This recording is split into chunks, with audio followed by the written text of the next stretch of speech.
On the off chance a passerby from the road catches a glimpse, I must look like quite the weirdo. But little do they know that this trash-filled ditch is home to some real treasures. You just have to get lucky and flip the right log.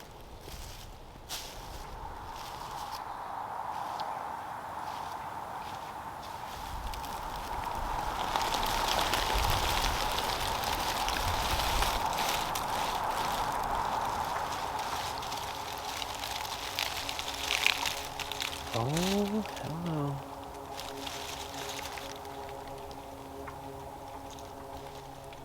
For me, these wet lizards are a real sign of the times. All year long, mole salamanders in the region live deep underground, never to be seen. But come late spring, they emerge to the surface in anticipation of any speck of rain.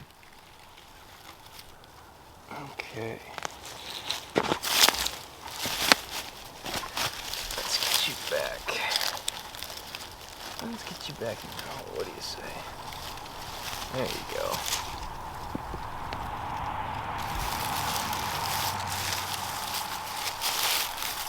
Now, will every flip yield a critter? Well, obviously not. Oftentimes, these fallen logs house the occasional wood grub mixed in with mites, but if you're lucky and have a keen eye, you can make out this iconic amphibian.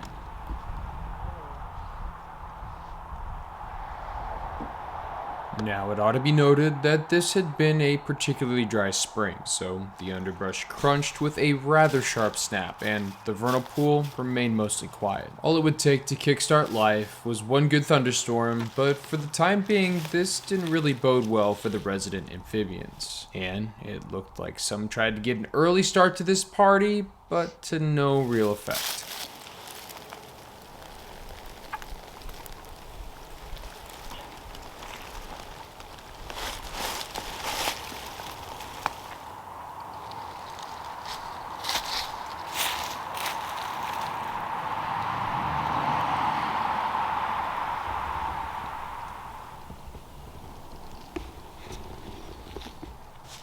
I'm not sure how many of you out there enjoy herping. For me, it's a pretty close second to fishing, and much like handling a delicate trout, maneuvering with these guys takes a bit of care. After each flip, I make a runway before I scoop them up with a handful of leaves. Their skin is real sensitive, so I find it's a good way to avoid direct contact. But with those last two salamanders digging their way back, you could feel it in the air. Late spring was moving towards summer very fast.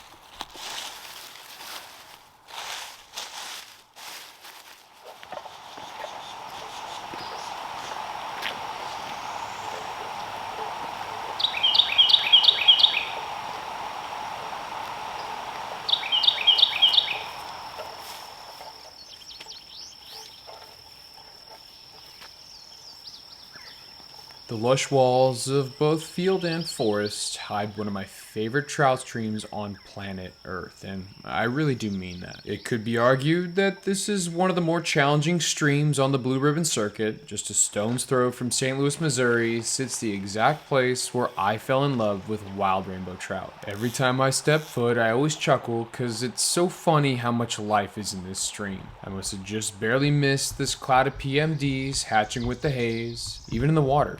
Balls of bait were just everywhere. I know how much they like to group up, but that's the first time I've ever seen shiners do some sort of spawning behavior like this. It was really kind of mesmerizing to watch. Anyway, as I continued up, the darters and mad toms moved in my advance. These little fish were fun to look at, but I was on the hunt for one of the more aloof residents of this spring-fed gem.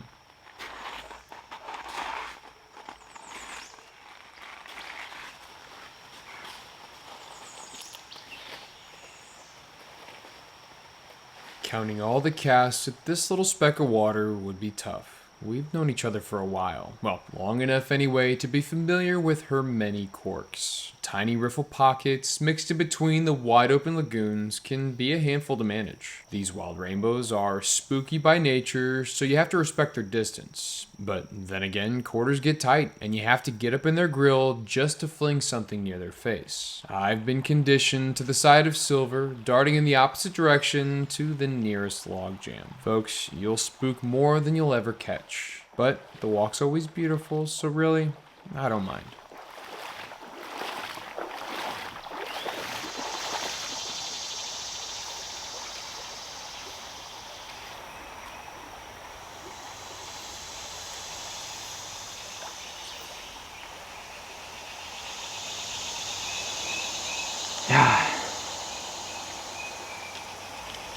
Oh, no way.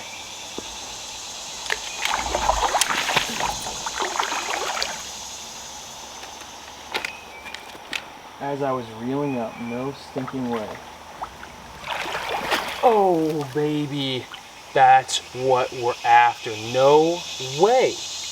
There's no way. There's no way that just happened. It is very unclear as to how much river karma I just catched in for this fluke catch, but you ought not look a gift horse in the mouth. This was an amazing fish. It should be noted, this little bastion of cold water doesn't make a lot of fish, and the ones that are here, they don't get to be giants. I would say this puppy is easily above average, nearing on an excellent catch if I do say so myself. Just hearing the summer cicadas sing me a melody made the short drive well worth it, and this unexpected wild fish was now a very big cherry on top. Maybe the next bend would have someone home as well?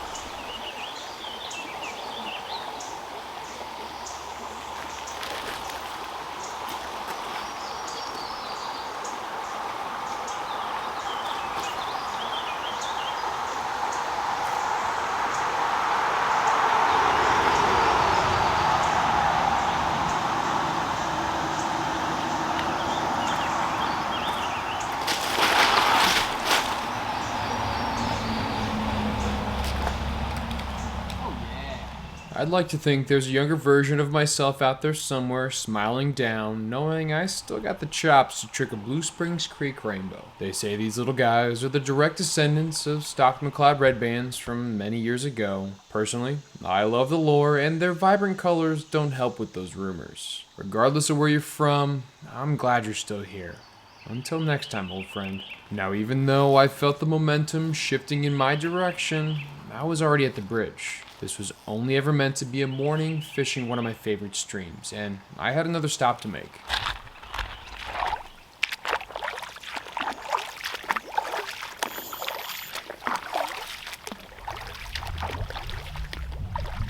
By now, the water was good and warm, and this random interaction with what looks to be a moon eye made me want to go back to one of my old haunts before I left Missouri again. I still don't think you're allowed to park here, but it's always been my go-to, so I do it anyway. One bypass road is the only thing that stands between you and a warm water wonderland. To most joggers on the levee trail above, the water in front of me would be mistaken for just another smelly ditch off the Missouri River. What idiots, they don't even know. You name it, they freaking got it. Lots of short-nosed gar, just about every flavor of carp, grass, common, and the jumping kind from the Far East. Largies, stripers, bluegill, catfish, drum, moon eye, gold eye, hell, I wouldn't be surprised if you pulled out a trout from here. For those that know, you know. During my 4 years of undergrad at the University of Kansas, I never hit the road for some exotic destination for work or play during my summer breaks. I was way too broke for that. Instead, freshman through junior year, I had a full-time job cleaning out repossessed cars in East St. Louis. And for my senior year, I had a huge come-up and bagged an internship at a logistics firm for my last year at home. I say all that to say, I devoted almost 4 summers to this urban warm water fishery, because really, that's all I had.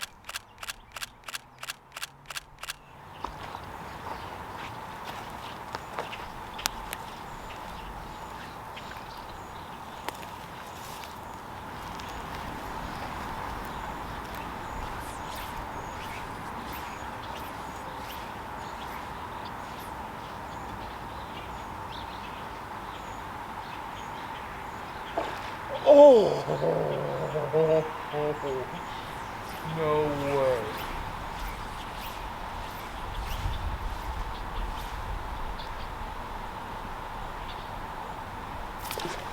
Oh! No! No! What am I doing? That's a long-nosed gar, and that's a big long-nosed gar. Oh, buddy, I shouldn't have casted at little guy. I should have casted at you. Ooh, that's a big fish.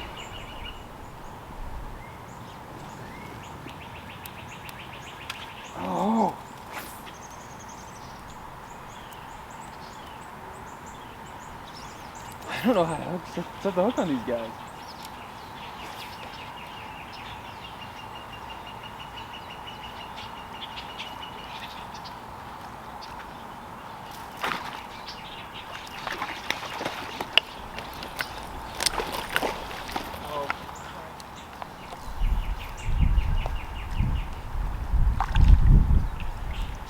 Yeah!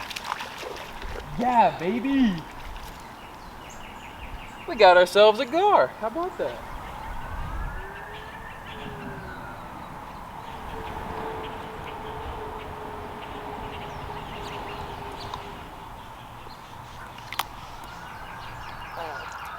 Oh, easy. What a prehistoric critter, man. That's so cool.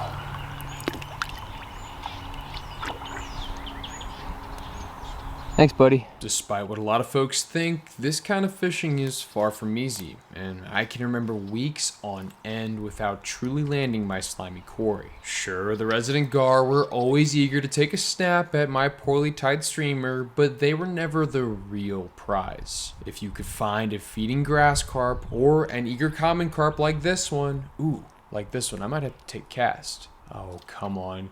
Oh, rats. The damn bluegill got in the way again. Oh, that's so frustrating. Anyway, just about every time I would make my way down, the water levels would fluctuate. Since this year had been so dry, the water was way low, but I can remember many days standing on top of the giant check valves as the full force of the Missouri ripped by. It's always hot here, the fish all stink, and there's no good path to walk. Oh, and you gotta keep your eye out for cottonmouths, but by God, I sure do love this place. This little ditch taught me a lot about patience and never failed to humble me as soon as I thought I had things all figured out. Now, am I standing on my soapbox saying all anglers need a place like this? Well, who's to say? All I know is that in my real formative years with a fly rod in hand, this helped forge me into the angler I am today.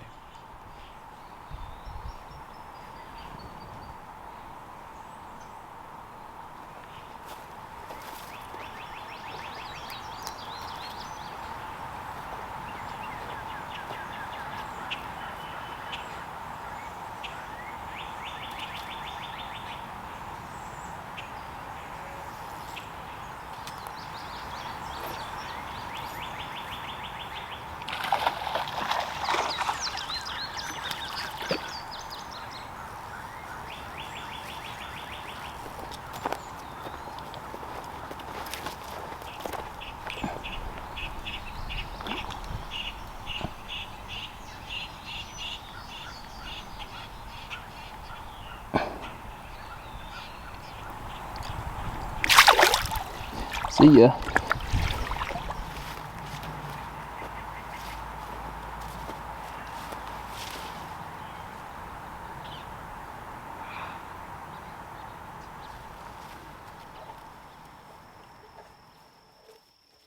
Well, howdy folks, I hope you enjoyed this shorter form stuff. I know a lot of the videos recently have been pretty long and they always take a while to edit, so I don't mind this shorter stuff too much. And yeah, the backlog, it's always crazy, and there are hundreds of other little stories just like this one that I'd love to tell. Now, this isn't meant to just be slop fed to the pigs for minutes of lobotomization lost in the endless algorithm. I'd really like to think these trips have meaning and the stories can be relatable. Missouri, much like a lot of the other Midwest, is full of awesome opportunities if you're willing to go out there and look, but you have to be willing to look. And also, understand this isn't going to be Montana. It's not going to be Idaho. It's not going to be the East Coast. It's not going to be the West Coast. The best thing you have is the best thing you have, at least in my opinion. What you just saw sums up what I had at my disposal growing up. Forest critters, fragmented wild rainbows, and the odd ditch fish. I'm going to be honest, I'd like to think I made out like a bandit, and I'd gladly do it all again if I was offered a second chance. Anyway,